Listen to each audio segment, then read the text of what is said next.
Hello and welcome to my full bookshelf. As you can see, today's setup is slightly different from usual. I'm not home, I'm at my parents' place, and this behind me is my old bookshelf, the one I used throughout high school pretty much. So if you want, maybe in another video I'll show you what's on the bookshelf. But for now I'm here to talk about the International Booker Prize shortlist. So over the last few months I've read a total of 6 books, the 6 books that constitute the shortlist for the International Booker Prize. The International Booker Prize is usually awarded earlier on in the year, but because of the coronavirus pandemic this year, it's been awarded this week. I'm recording this video on Monday, so 24th of August, and the award is being awarded on the 26th of August, so on Wednesday. So ahead of this, I just want to talk about the books, why I think they're on the shortlist, and who I would like to see win and who I think will win if they're different. But let's introduce the International Booker Prize first. So this is a prize that gets awarded annually, and it is given to a single book that has been translated into English. The key thing here is the relationship between the author and the translator. It's about the importance of international literature and at the same time the importance of the job of the translators. The award, which is a cash award, is split equally between the author and the translator. So it really emphasizes the fact that the art of translation is something really crucial to understanding different cultures and to understanding literature coming from foreign countries. On the shortlist this year there are 6 books. I'm not sure whether it's always 6 or it changes slightly every year, but I have them written here. So there is The Enlightenment of the Greengage 3, The Adventures of China-Iran, Tyll, Hurricane Season, The Memory Police and The Discomfort of Evening. So the first book I want to talk about is The Enlightenment of the Greengage 3, which was written by Shokoofeh Azar and translated from Farsi by an anonymous translator. The book is set in Iran following the 1979 Islamic Revolution and is narrated by a 13-year-old girl called Bahar. Fairly early on you realise that Bahar is not alive, it's her ghost narrating the story and sort of looking from a distance but also within the story about what happens to each family member and how each family member is affected by the Islamic Revolution of 1979 and the years that follow. So the family is from Tehran, and following the revolution they sort of find themselves almost forced to choose a life away from Tehran in order to be able to be as free as possible in terms of political beliefs, in terms of intellectual freedom, in terms of sexual freedom and all that. Bahar, as I said, is a ghost, so she has this power of being part of the family while also looking at the facts from outside. And I personally find it quite interesting how she is part of the story and she narrates the story as if the family can see her. And apparently the family and some of the members of the sort of extended family group can see the ghost of Bahar as well as many other ghosts. It has elements of magical realism and almost religious symbolism, and it gives you a snapshot of the political situation of Iran at that time and also the years that followed. The second book that is on the shortlist is The Adventures of China-Iran, which was written by Gabriela Cabezón Cámara and translated from Spanish by Iona, Macintyre and Fiona Mackintosh. This is set in the 1800s, so it's the end of the 1800s, 1872, in the Pampas of Argentina. The main character that we follow is a young girl. I believe she's 14 or 15. I think she's 14 at the time the narration begins. She's 14, she doesn't look like a native Argentinian girl. Her name is China, or China if you want to sort of Americanize the name. She's a young woman. She was an orphan, abandoned by her mother and her father. She never knows who they are. She thinks they're probably white because of, as in white, European white, because of the way she looks, but she never has confirmation. The reader never finds out. But anyway, she is given into this sort of equivalent of an orphanage, and at a very young age she's married off to this good-for-nothing sort of husband. She has 2 children by the time she's 14, and then once her husband is called into the army and sort of never comes back home, she decides it's her chance to leave, and she leaves the sort of setting that she's in and decides to get on the road and sort of live and find something that makes her happy. So she gives her children to some sort of carer without saying where she's going. She said she's going to find a husband. That's definitely not her intention, and she leaves. She gets on the road, and as she's sort of starting to cross the pampas in Argentina, she meets Liz, who is the other main character in the story. Liz is a Scottish settler who is in Argentina, and she's there with the idea of sort of experiencing the culture, but also finding her husband, who is sort of finding a settlement where to begin a new life in Argentina. The whole story follows China as well as Liz, their relationship and how they relate to the traditional culture in the country. It's a story about finding themselves as well as experiencing the surroundings in a time when Argentina was a really strange place to live. It is a retelling of a traditional Argentinian foundational gaucho epic. I had to check this because I didn't want to get it wrong, of Martín Fierro. And Martín Fierro is also the name that is given to China's husband, so one can expect Martín to sort of be the narrator of that. But unless you're from Argentina, I don't think you know this sort of epic. I didn't know, and it's just at the end of the book that I sort of realised how the whole book is very allegorical in that sense. But overall, I think the book is a celebration of freedom, whether that's spiritual, whether that's religious, whether that's sexual, whether that's identity-wise. So that was another really interesting read for me. The following book is translated from German and is Tyll, and it's written by Daniel Kehlmann and translated by Ross Benjamin. And it follows the life of Tyll Unenspiegel in Germany during the 30 Years' War. The novel itself is historical and is deeply embedded in two things. On one hand, you have actual history, and there are some historical figures that appear in the story, and on the other hand, you have traditional German folklore. So you do see a lot of characters like the jester, the puppeteer, or the dancer, the rope climber, and all that. So you really see some sort of snapshot of rural Germany during the 30 Years' War. The historical part, as in hardcore history, where you see kings and queens and fighting for a throne and all that, is minimal. But in a way, it relates to Tyll's story in terms of how his figure is perceived within German culture. It looks at the background story that led also to the creation of this character of Tyll, and what happened in his life to make him turn from a child into this weird sort of jester figure that makes fun of kings and queens, and it's highly embedded into German society, how just an average child sort of becomes a strange, almost mythical creature.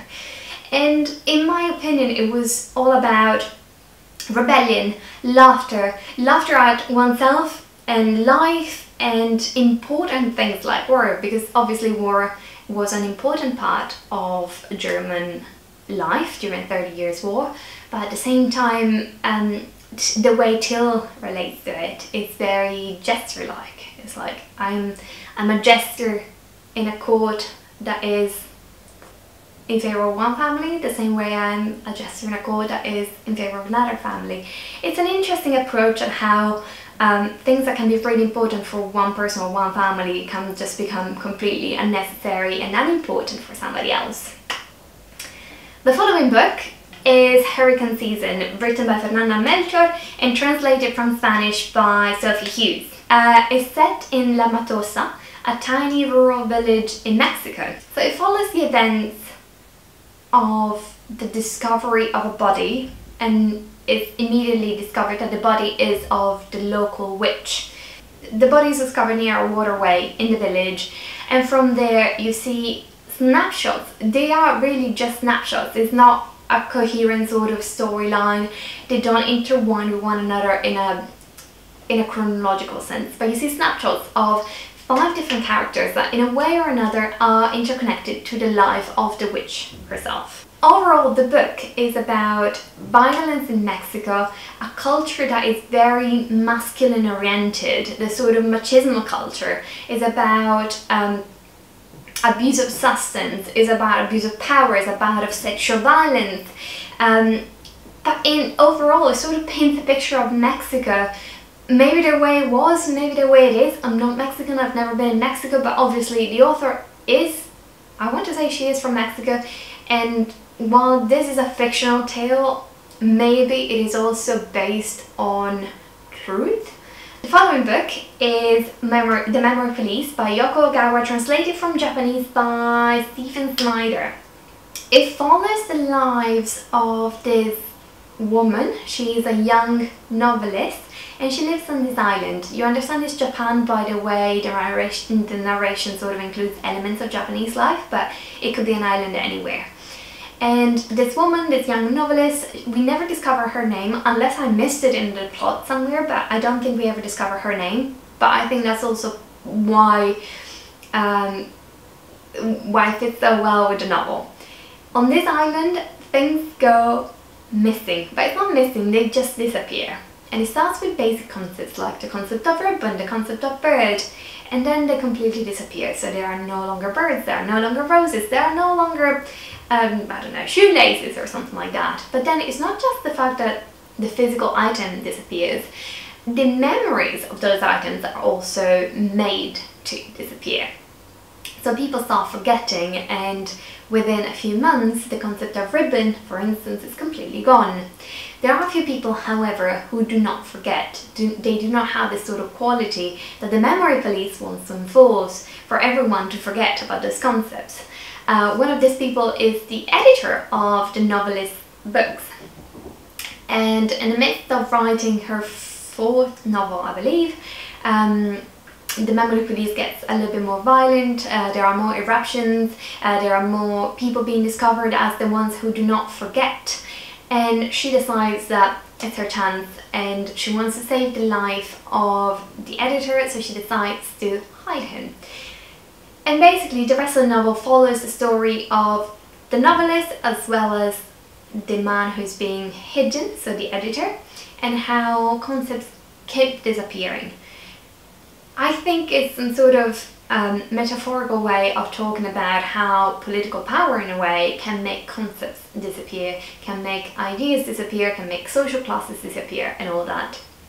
So that's another really important read. And finally, the last book on the shortlist is The Discomfort of Evening by Marieke Lucas Ronneveld, and the book was translated from Dutch by Michelle Hutchinson. This book follows the life of Yas. She's a young girl, I think when the narration starts she's around 10, 11, and she lives on a Dutch farm and her family is reformist. The element of religion is really important throughout the narrative, and it's the incipit for the story. The story starts on the 24th of December, so the Christmas Eve of one year.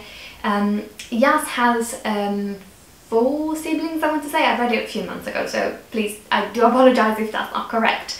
But yeah, Yas has 4 siblings, including a much older brother, I think is maybe 18-ish at the time the narration takes place. And so on Christmas Eve, the brother decides to go ice skating with some friends, and Yas really wants to go with him. He decides that he does not want to take her along and just leaves. She's so angry and she makes a pact with God. She wishes for the brother never to return because she's really angry and she doesn't want him to enjoy his trip. Turns out God listens to the prayer, according to Yas obviously, and the brother has an accident and dies. And then from there the entire novel spirals. It spirals in terms of Yas's discovery of a god in a way, a god that listens, a god that makes things happen, but it's also a god that is cruel because it can take away somebody's life. It also shows snapshots from Yas's perspective of how the family, being so religious, sort of deals with grief, and how grief is somehow justified as a divine act. It's an interesting novel because it also deals with topics such as self-discovery. When you're a teenager, you sort of start discovering your own body and how different it is from a child's body, and how you evolve and how you become male or female. But in Yas's case, they, in a way, the main character is not sure about herself or themselves. So that's also another very interesting book that was on Shortlist, and that brings me to the conclusion of this sort of introduction to all the novels.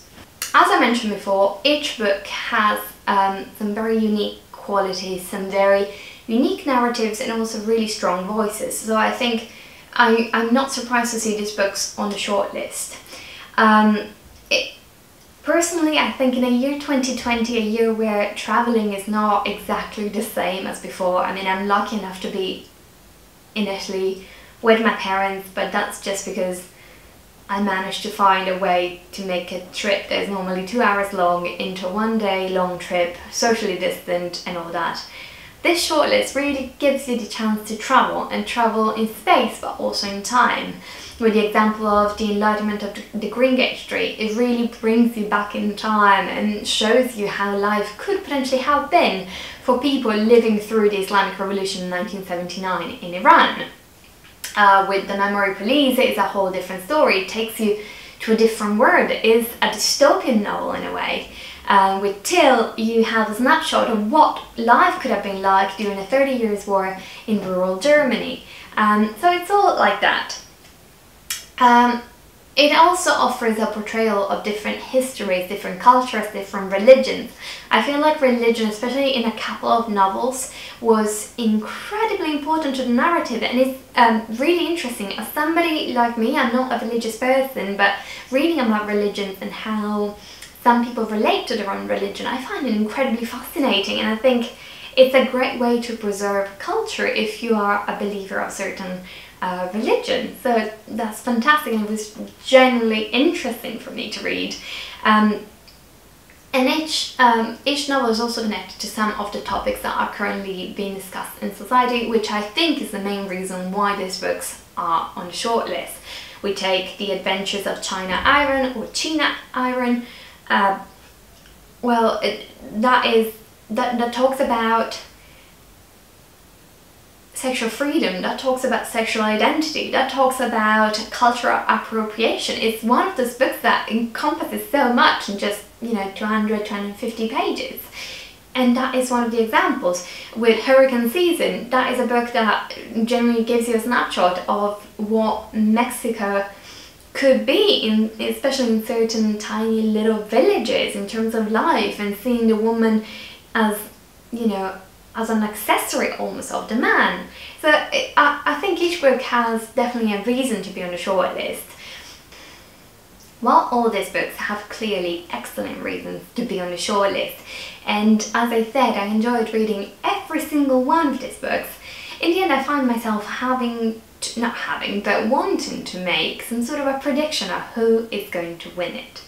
I think the International Booker Prize is something that obviously celebrates translation, and I think in terms of quality of translation and how difficult of a translator's job might be to recreate that sort of very atmospherical narrative that the author wanted to create, the award might go to the award might go to the Enlightenment of the Greengage tree. While we don't know who the translator is, surely they did a great job. They included footnotes to understand the concept more clearly, because obviously translating into English might not go necessarily to a reader who knows about Muslim culture of Iran, or traditional values in those countries. And for me, reading those footnotes was incredibly useful and allowed me to understand more the book itself. So I think the translator there did an excellent job. Another book that could potentially win is The Discomfort of Evening. That is not just because of the job of the translator. Obviously I didn't read the original Dutch version, so I don't know whether it was as evocative as the Dutch version, but it was a very evocative book and really made you feel, it really gave me that sort of unsettled feeling throughout the narrative. So that was also an excellent portrayal of you know, sort of Dutch rural life in a very religious setting. And I think also in terms of, you know, the value of the book, The Discomfort of Evening might be one that is slightly more commercial in a way. It's a slightly easier read than, say, The Enlightenment of the Greengage Tree, or it's easier in terms of narration itself, not easier in terms of story, far away from that. The book I would personally love to see win is Hurricane Season though. Hurricane Season was an incredibly powerful read, and I think in terms of topics that are discussed, talks a lot about topics that are also sort of touched upon in many of the other books. That has to do with the role of women in society, that has to do with sexual freedom and sexual identity, that has to do with political power, that has to do with corruption, that has to do with violence, machismo culture. I feel like reading that book, I've really had a snapshot of what Mexico could potentially be like. And I had a discussion with one of my best friends, he's from Mexico, and he said that yes, it is possible that something like this could still happen in Mexico, because there are moments and there are places and there are sort of dynamics that could allow a situation like that to happen. So while Hurricane Season is a work of fiction, it's also something that gives you a very sort of real idea of the Mexican situation in some places right now. So for me, Hurricane Season, I would love to see Hurricane Season win. Personally, I don't think it will win. I think The Enlightenment of the Greengage Tree in terms of translation value is excellent. I think that The Discomfort of Evening, if it were to win, will become even more popular, which I think would be good for the public to read a book like that, because it's a book that really makes you rethink a lot of concepts about identity, about childhood, about relationship between parents and children, the relationship within a family with itself, the relationship people have with religion. So it's a really important book. The honorable mention obviously has to go also to The Adventures of China Iron.